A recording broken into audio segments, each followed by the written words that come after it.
everyone. My name is Gitika Gorfi, and today I'm very, very excited and honored to be interviewing a very special space champion, Dr. Eiman Jahangir. Dr. Jahangir is an associate professor at Vanderbilt University and a cardio-oncologist, helping manage people who have cardiovascular side effects from cancer treatments. He has always been fascinated with space and medicine since he was a child and pursued a career in medicine and space exploration for over 15 years. From becoming a finalist twice for NASA's astronaut candidate program, training in various aspects of space exploration, and serving as a medical officer for the Inclusion 1 mission at Biosphere's 2 space analog mission for the Moon and Mars, Dr. Jahangir is an inspiring space champion. Most recently, he was selected to be a future MoonDAO astronaut and will be flying to space soon. I am so excited to not only learn and dive into his background in space medicine, but witness his journey to getting to go to space and what he's most looking forward to. So welcome, Dr. Jahangir. Thank you so much for taking your time to inspire the next generation of aerospace leaders. Thank you for having me. It's my pleasure to be here and talk to you. I'm very excited about what you're doing here. Thank you. And I have to start off by asking the question about your first moments of discovering that you will be flying to space with MoonDAO. When I saw the news on Twitter and I saw your background in space medicine, as well as your journey with what you've done in the aerospace community, I was really excited for you. So I'm curious to hear, what were your initial reactions and what are you most looking forward to in your flight? Well, they had said they wanted to give me a phone call. So I was wondering, I talked to my wife, I'm like, I wonder if I got it, if I'm going to actually get to go to space, or maybe I was like, maybe they're just going to offer for me to come watch someone else go to space, which would have been great. Either way, I would have been excited. But they called me, and I was thoroughly stoked, as you can imagine, because it's been something I've been working for 20 years. I was jumping up and down. My brother and I work in the same hospital in the same building. So as soon as I got off the phone call, I ran downstairs because he's been there with me through, thick and thin of trying to do this. And he and I were just jumping up and down and just ecstatic, because it is one of those dreams that I would say a lot of people have. And then there's a lot of people who want to be an astronaut, but then there's people who work towards it, which are probably the people who are listening to this. But even with that, there's no guarantee, at least in the modern era. I'm hoping that changes in the next 10 or 20 years. So it was both relief, because it's something I've been working towards. And, at some point I thought, well, it may never happen, but I'll keep trying. But also just pure enthusiasm and excitement that, wow, I'm actually going to get to go, which is incredible. So I was pumped. I mean, as I imagine anyone would be. Yeah. And then you had also asked what I'm looking forward to when I go. Is that, yeah, I mean, it's a couple of things. I'm really excited to actually feel the lift of the rocket, the thrust and the G's. It's one of those things that when I'm sitting on an airplane, often during liftoff, I'll close my eyes, because at least you get a little bit of that sensation, and I'll try to just enjoy that. But now it's going to be very real, because they end up going 2,200 miles per hour. You reach about 3 G's of 3 G's of force. So I'm excited about that. Obviously, I think being weightless, and particularly for an extended period of time, is going to be interesting, because you really can't reproduce that on Earth, even though they do a great job with a lot of these flights like 0G. Those are for short 30, 45-second periods. Now it's a suborbital flight, so it's a short flight, but there is still 4 to 5 minutes where you're in space and you're floating as you fall back down to Earth. And then obviously the overview effect. A lot of people speak about this. I think in recent days, it's become more prominent of that effect that it can have on people. And I am just curious to see what that's going to be like. Interestingly enough, if you look back at how I used to fly on planes, I always like to sit on the aisle, because I just like to stretch my feet and get in and out. But since I've been selected, I've moved towards the window. And I think it's because at some point you forget how amazing just, flying in the air is. We kind of take it for granted. And so now when I'm up there and we're not in the clouds, I look down, I'm like, okay, what can I see? Because it's pretty magical that we can do that. And now I'm going to be able to do it from 68 miles up, which is going to be pretty amazing. could tell, like, by the way you were speaking, that this is going to be a journey that you've been looking forward to, but also there are many aspects of this journey you're looking forward to, which is very exciting. So I'm very excited for your journey to space. And, particularly something that stood out, in your background when I was reading was your interest in your work in space medicine. I feel like we were talking about even before the call, a lot of times when people think of becoming an astronaut or being even interested in space, you have to pursue a strong engineering degree or, something related to physics. And so I'm curious, where did your intersection between becoming a cardio-oncologist and pursuing these astronaut experiences and still pursuing, space exploration, how did you bring these two together? And how did you discover that you can do both of them at the same time? Yeah, so to be honest with you, I always wanted to be an astronaut, but like most people, you grow up and you're like, okay, well, this isn't practical. And you decide to do something else, whether in your case, it's to be a biomedical engineer, or in my case, it was to become a physician. That was what I chose to do. And so I went through through medical school, and it's a lot of work, just like engineering school is. And my last year, we were at Kennedy Space Center with my family, and I was like, I really want to do this. Like, what happened to this dream? And so I went home. This was, back in 2004, I think 2005. So before we had phones that had the internet, and I looked it up and I was like, holy smokes, like I qualify to be a NASA astronaut now. Like inadvertently, I've made I met the requirements by becoming a physician. So I said, okay, game on. I'm gonna try to pursue this along with my career in medicine. Now, that being said, there's a few things. One is I think that it's important for people to follow whatever they're passionate about that is not being an astronaut, because oftentimes you can imagine you can work hard, and if your only goal is to be an astronaut, then it's a very likely goal that you might get disappointed, because until it becomes more prominent commercially, there's still very few people that get selected.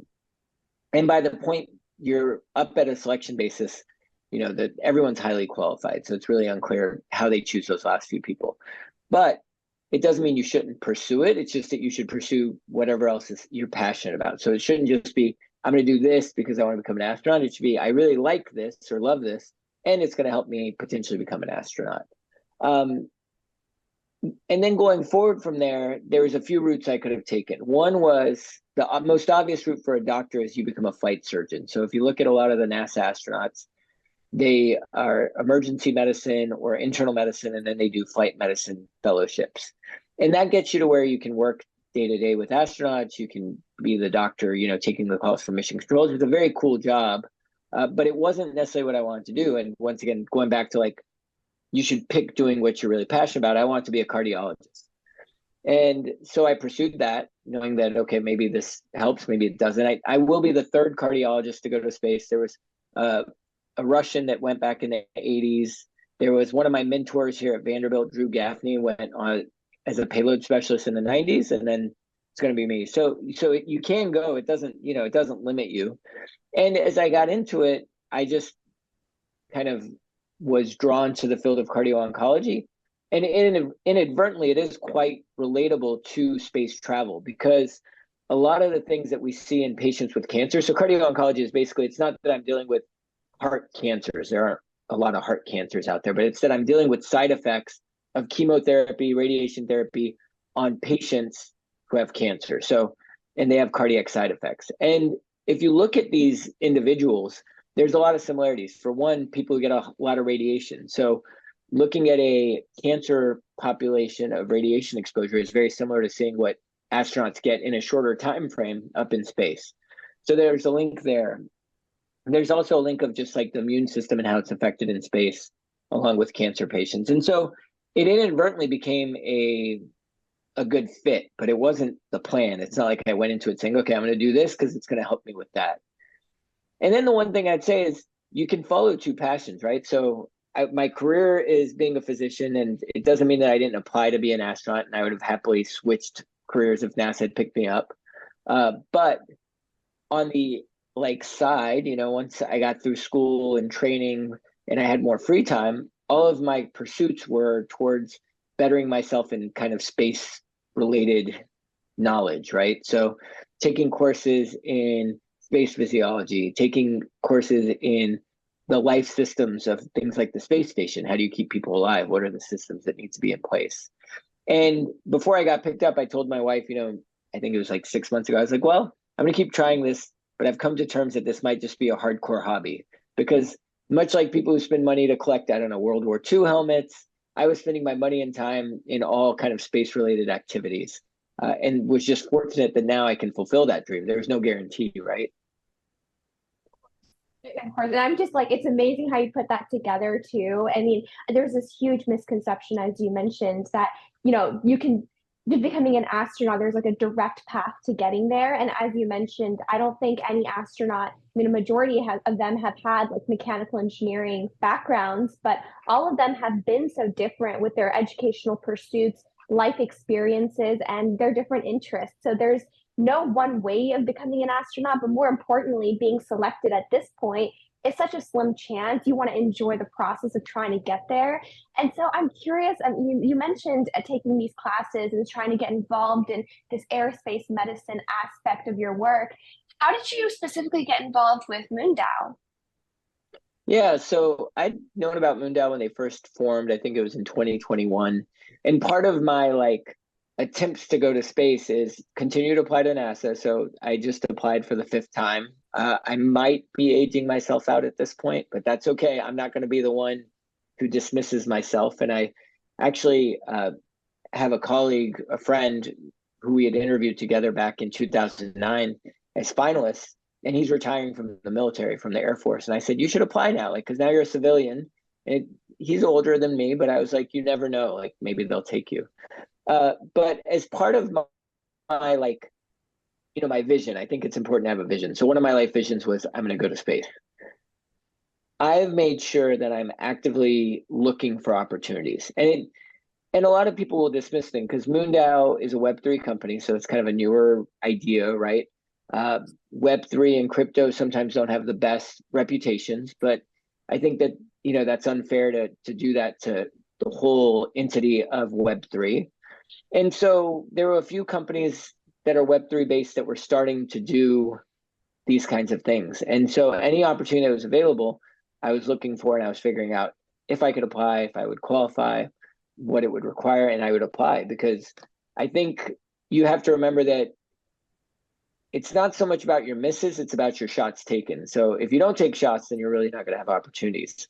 But if you have a bunch of misses and then one hits, then you're going to space, and then it doesn't matter.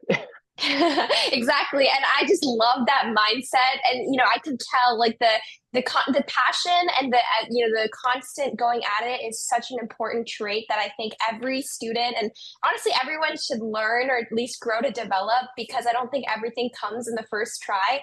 I've interviewed around over 150 diverse individuals in the industry, and all of them have told me that nothing comes on the first try, and if it does, I mean, it might not happen the second time. So it's so important to build that attitude of just keep trying different ways to reach that goal you have, and just try working at it through different approaches. So I think your story to now getting to go to space is just so inspiring.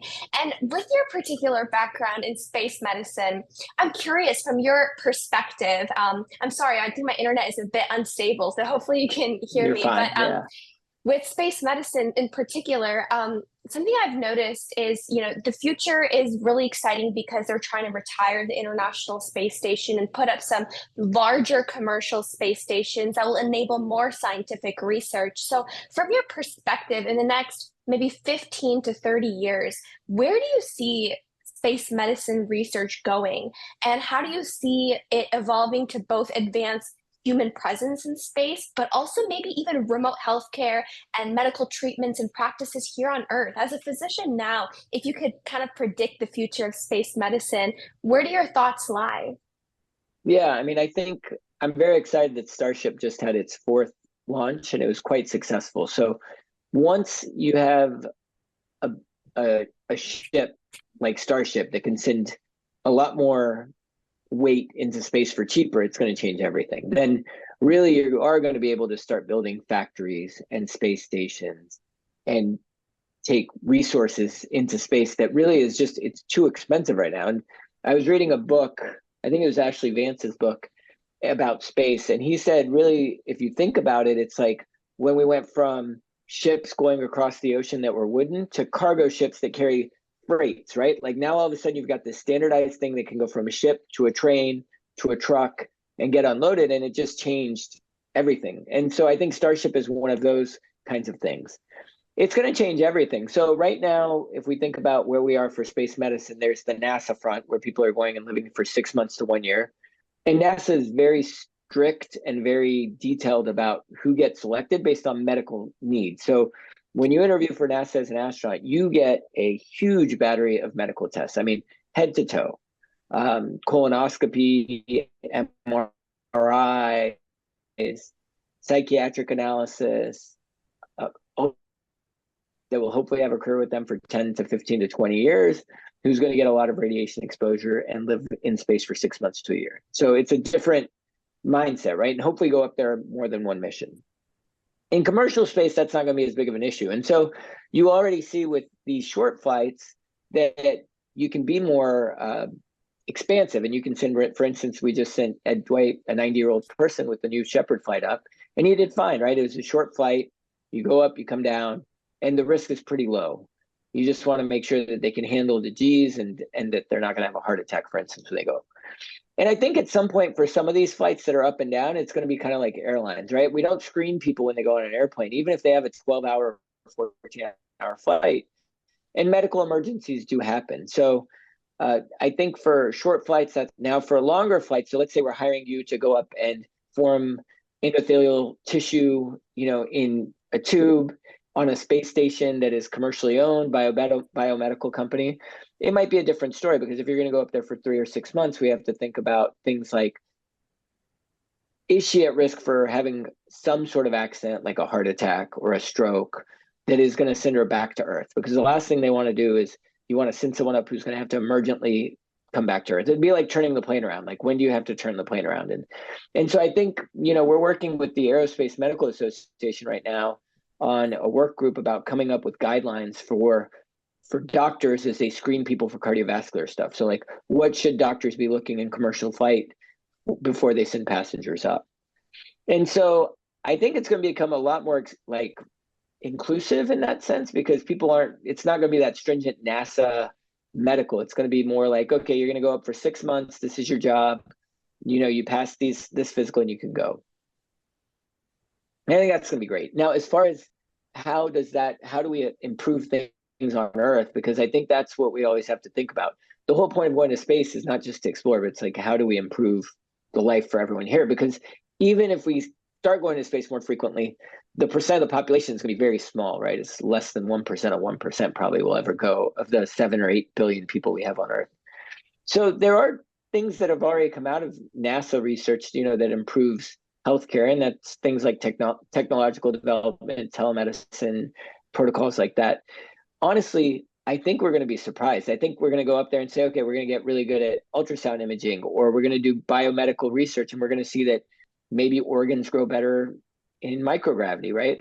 Like, I don't know. And I think that that's part of the exciting thing, is that once you can start getting up there, you're going to get surprised and find things that then are very applicable back here on Earth. So it's an exciting time. And I think for people like yourself who are in college, who are starting their career, starting their adult lives, that what we see today and what we see 20 years from now, when you're at my level and you're like a mid-level or a higher level professional, is going to be a whole different story.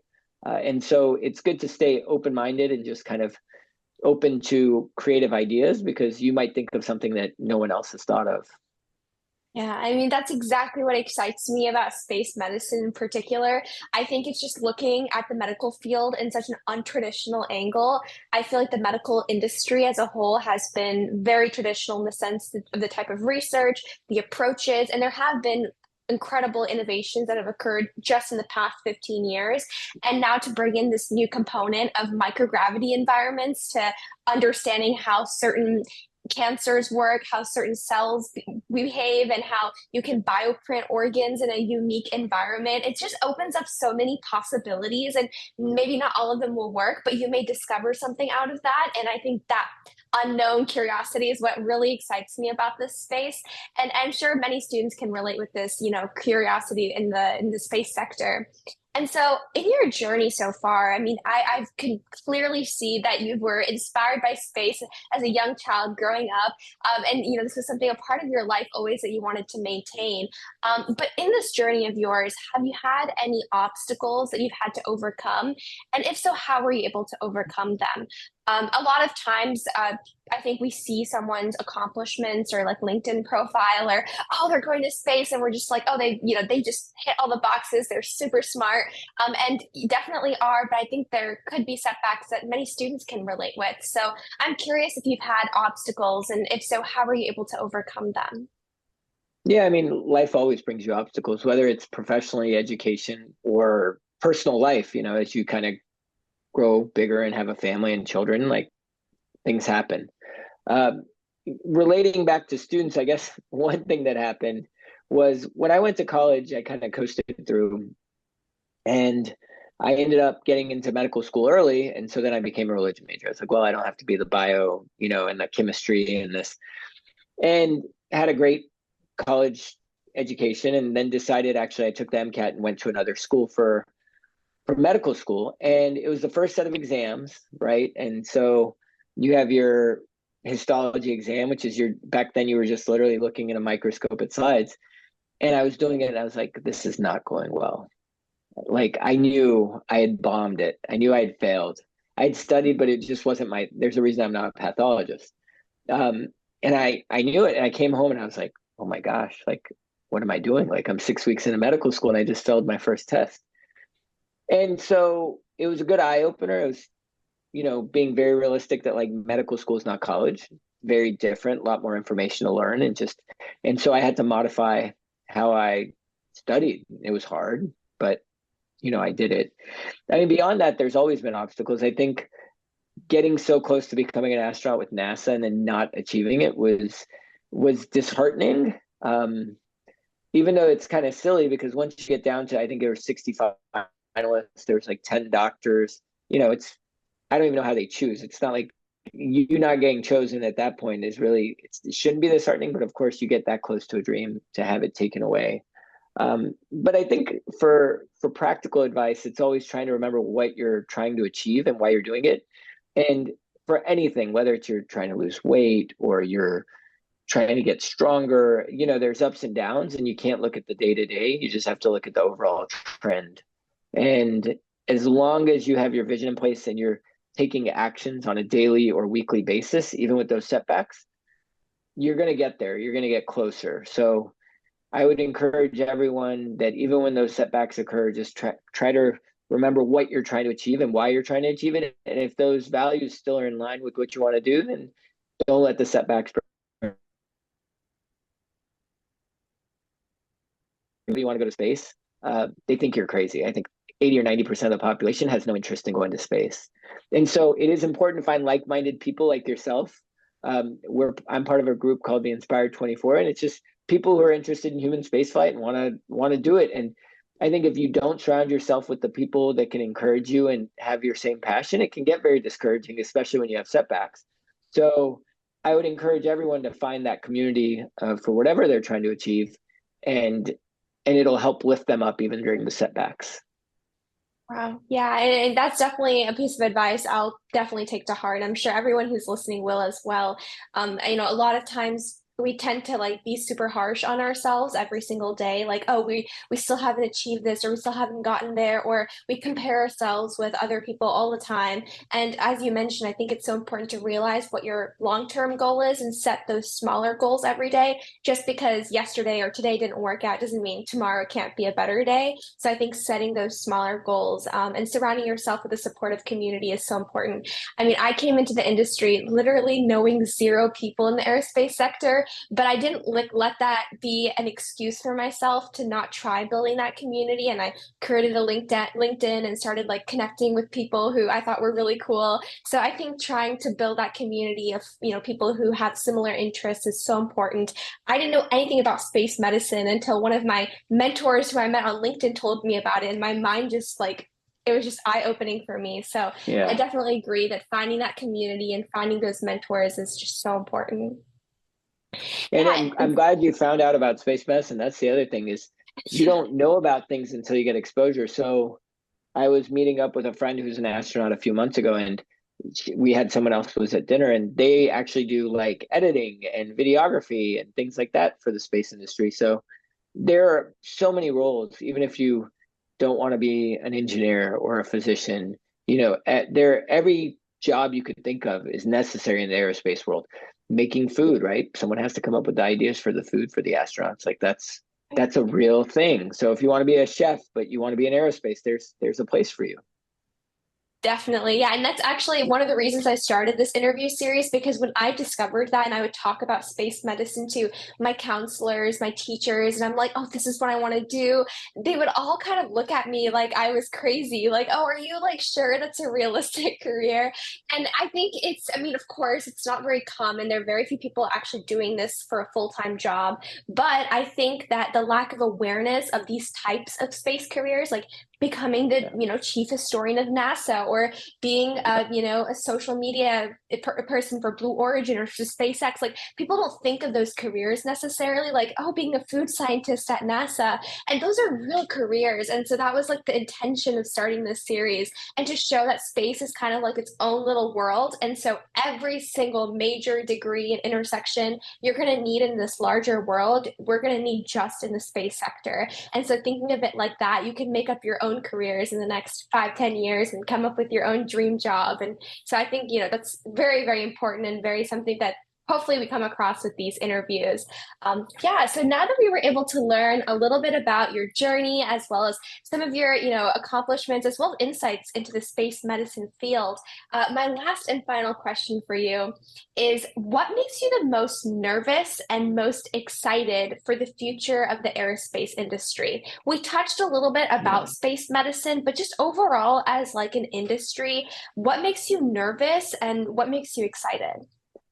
I mean, the thing that I think is always a potential for a setback is a catastrophic event. So I think if SpaceX or any of these other companies send people up and there's loss of life, that's going to be a setback, right? It was with NASA and the shuttle program, it was always a setback, 2 to 3 years, things changing. And I think with commercial space flight, it becomes a bigger deal because the FAA has to approve all these flights, right? So they have to look at it and make sure they think it's safe for commercial flight. Now, SpaceX, if they had a loss of life in SpaceX, and Blue Origin and Virgin take all of this very serious. So I am not personally concerned about my safety at all. I know that every engineer working on this is fully trying to prevent this. But if you ask, like, what would be the biggest risk, I think, for commercial space flight and aerospace medicine and aerospace industry and this projection, I mean, there's always risk, and we know that there's inherent risk.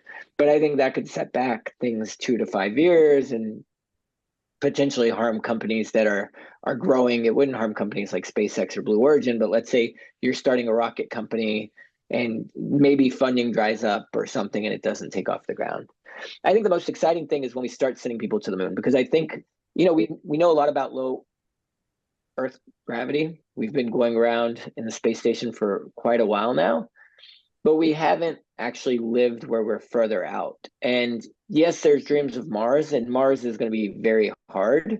But the first next step, at least in our 10 to 20 year time frame, I think, is the moon, because getting to the moon, it's not as quick to get supplies. If you want to send someone back to Earth because they're having a medical emergency, it's not really feasible. At least on the space station, you can still do it. And I think that that's where we're going to test a lot of our technologies and a lot of our protocols, right, to see how we're doing. And we're going to develop a lot of those protocols so that if we really do want to be a multi-planetary species, which is some people's dreams, then then that's the first testing ground in the technologies and the processes. And so I think that's what I'm most excited about. I'm also very excited about just people getting into space. So my hope is that commercial space industry will continue to grow and will continue to have more opportunities, that the cost will come down.